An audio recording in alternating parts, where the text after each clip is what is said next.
scientists! Welcome to week 2 of distance learning for IPS. Today I'm going to be going through the checkpoint 1 assignment that you're going to be completing with your group mates from class.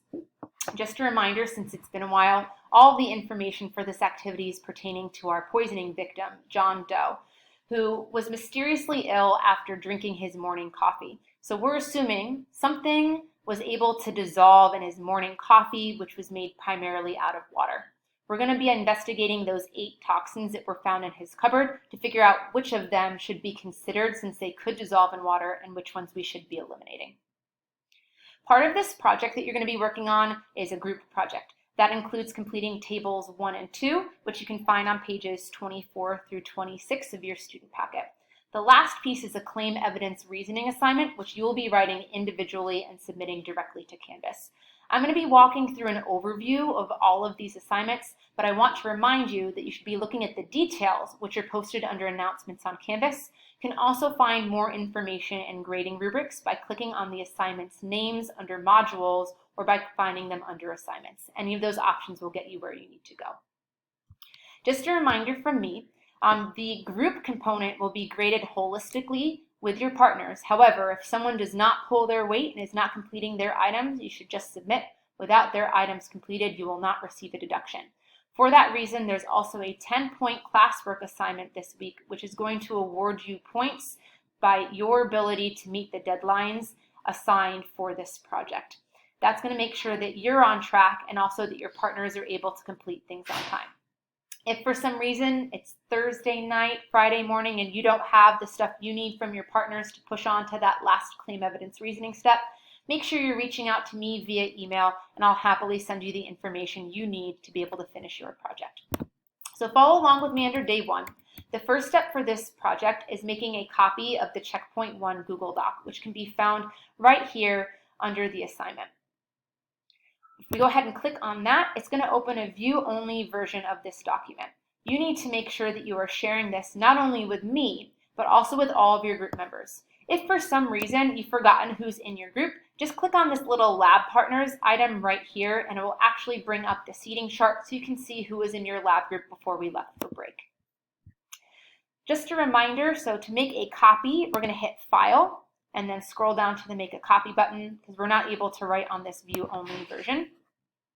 When you rename this document, call it Checkpoint 1, and then add your names and your partner's names. My partner is going to be Mr. Lucania, who has so graciously agreed to work on this assignment with me.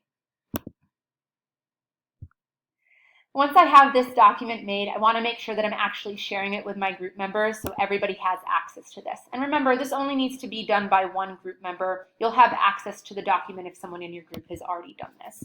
I'm going to go ahead and send a copy of this to Mr. Lucania. And I'm also going to send a copy to my instructor. There we go. And we're just going to hit send. So now everybody who needs access has access to this document. You also want to make sure that you're writing down all group members' names at the top here, just so I know whose project I'm looking at when I'm scrolling through all of these later in the week. The next step is going to be deciding who's going to be in charge of researching each of the compounds. Remember that there were 8 toxins that were found in John Doe's cabinet. So since I have 2 members in my group, I'm going to be in charge of researching 4 of them, and Mr. Lucania will be in charge of researching the other 4. I'm going to go ahead and record who's doing which ones here. Hopefully you've already had a discussion with your group mates before you're completing this section. I highly recommend setting up an email chain with your partners, or perhaps setting up a Zoom account or a Google Hangouts where you guys can discuss with each other. I'm going to go ahead. Mr. Lucania and I have decided that I'm going to do the first 4 compounds. So I'm putting my name in for those ones, and Mr. Lucania is in charge of the last 4 compounds. So just a reminder from me, I am now only in charge of the ones that I have signed up for. Mr. Lucania is in charge of all the other compounds. If he's not getting his work done, that will not impact my grade.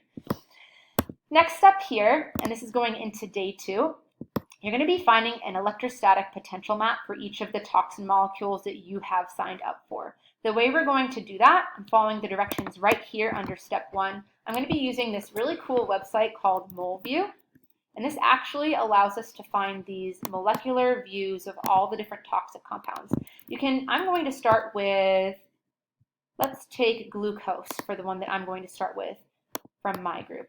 You can type the name of your compound directly into this search bar at the top corner, or you can actually put in the chemical formula. So for glucose, that would be C6H12O6. Either of those will get you where you need to go. You can actually move this item around here and examine my molecule from all different angles. But what I need to be able to see that electrostatic potential map is going to be found by clicking JMOL and then scrolling down to MEP. That stands for Electrostatic Potential Map Surface Lucent. And I'm going to be able to see all those lovely colors showing up that indicate to me where the electrons are really spending most of their time. Just a reminder from lesson 4, areas that turn red in electrostatic potential map indicate an abundance of electrons. Areas that are blue mean that there are not electrons really spending a lot of time there compared to other atoms. So I have different charged regions based on those different colors. If you don't remember what charges are associated with those colors, I do recommend taking another look at lesson 4, reviewing those notes to make sure you understand what you're looking at here. Now, if I go back to my checkpoint, I can see that I need to include an image of this electrostatic potential map. I have a few options here. I could either hand draw a picture and take a photo of it. I could draw a picture on my iPad and copy and paste the picture I've drawn it in. Or if you prefer, you can actually take a screenshot. Just make sure you're cropping out any unnecessary images. And I can paste that directly into my chart here. Now, I was lucky, mine pasted it in to be a nice size, but if you don't like the size that your picture has shown up, if you click on the image and drag and drop that corner, you can make your image larger or smaller so that it fits nicely into your chart.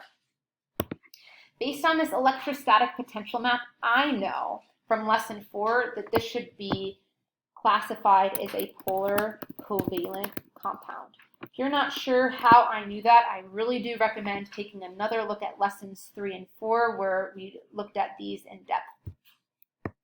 Or you can come talk to me during office hours. I'd be happy to help you a little bit more with that. I would continue filling out the chart for the rest of the items that I've been assigned. That's something that I want you guys to do on your own time since you're researching the same compounds that I have here in this chart. This item, so all of yours that you've signed up for in Table 1 need to be completed by Tuesday at midnight so that everybody in your group can move along with that item. Next step you're going to be doing is Table 2. This is going to require you drawing your before and after pictures showing what happens when that compound is mixed with water. These could be hand drawings that you've made. These could be animations that you've made. I have given you some suggestions about some apps that are really helpful with making animations or drawings. You can also make images by copying and pasting and moving around images that you made using that MolView website if that's something you're interested in doing, and that's what I'm going to model here. If you decide to make an animation, what I recommend doing is actually merging the cells for the one that you're focusing on, so you can just paste your animation directly in here. Highly recommend adding it in as a GIF, GIF form so that it automatically plays. Otherwise, you might have a few glitches if you're trying to input an MP4 in here. If you're doing before and after pictures, I do recommend keeping that dividing line in between the before and after mixing categories. Now, I've made some images showing what's happening with glucose actually using Google Slides, and I'm going to insert them. I saved them directly to my desktop. So I'm going to hit Insert Image. Now, since I'm on a computer, I'm going to hit Upload from Computer, but you may want to hit Photos if you have it saved in Photos on your iPad. And on my desktop, I have my glucose before picture, and I have my glucose after picture that I'm going to add in. Oops, not in my photos. Insert Image from Computer. And here's my after picture. I'm going to zoom in so you can see these in a little bit more detail. So these images I made, I actually copied and pasted the glucose and water molecules that I made in that MolView program into a Google Slides and was able to drag and drop and copy and paste them the way that I needed to. I was also able to add in these nice labels so it's really clear which molecules are which in my drawings and diagrams. So this is one option. Again, these can be hand drawn and you can snap photos. These could be drawn on a tablet, or if you prefer, you're also welcome to make animations, or you can take a page out of my book and make it in a Google Slides, whatever makes the most sense to you. Just make sure that whatever you've made is ending up in this table at the end so you have access to it and your partners have access to it for that last step of the project. Once I've completed my images, I want to make sure for each of my compounds that I'm clearly saying whether it will dissolve in water or not. Based on my image, I'm going to say, yes, this has dissolved.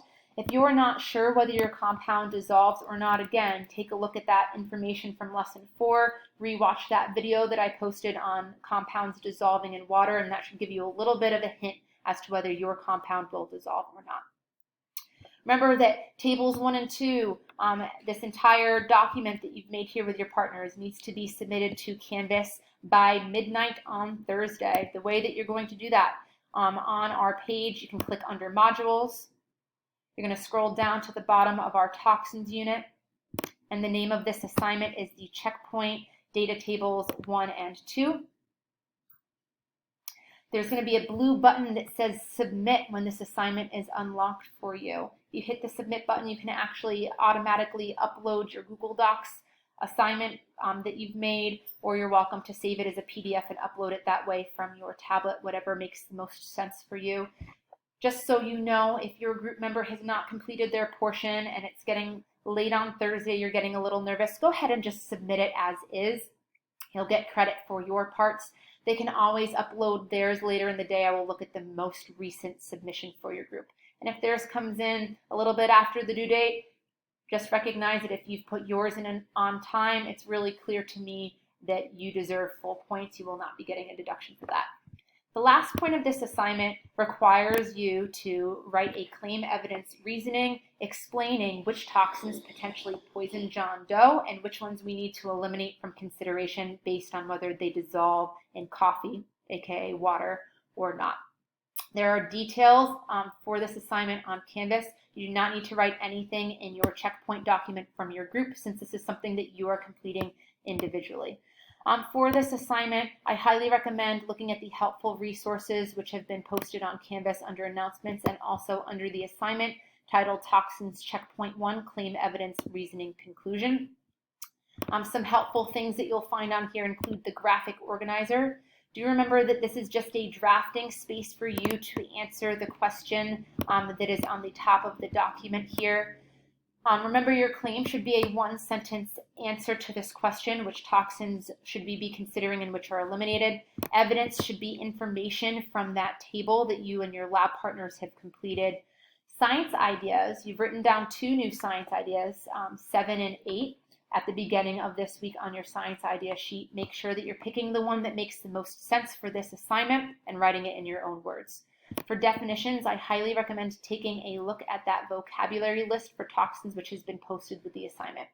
Remember that connections is your concluding sentence, which summarizes why all of this information you've presented under evidence and reasoning proves that your claim must be true. Remember that you should be typing up a final version of this document that you're submitting directly to Canvas. I highly recommend taking a look at the claim evidence reasoning grading rubric before you hit that submit button to make sure that you are producing your best work. Remember that if you have any questions, comments, or concerns, I'm always available via email. I'm also going to be available Tuesday and Friday afternoon during our study hall block from 2 to 2:40. Please drop by with any questions that you might have. Otherwise, have a great week, guys. Good luck with your project, and reach out with any questions or concerns. Bye.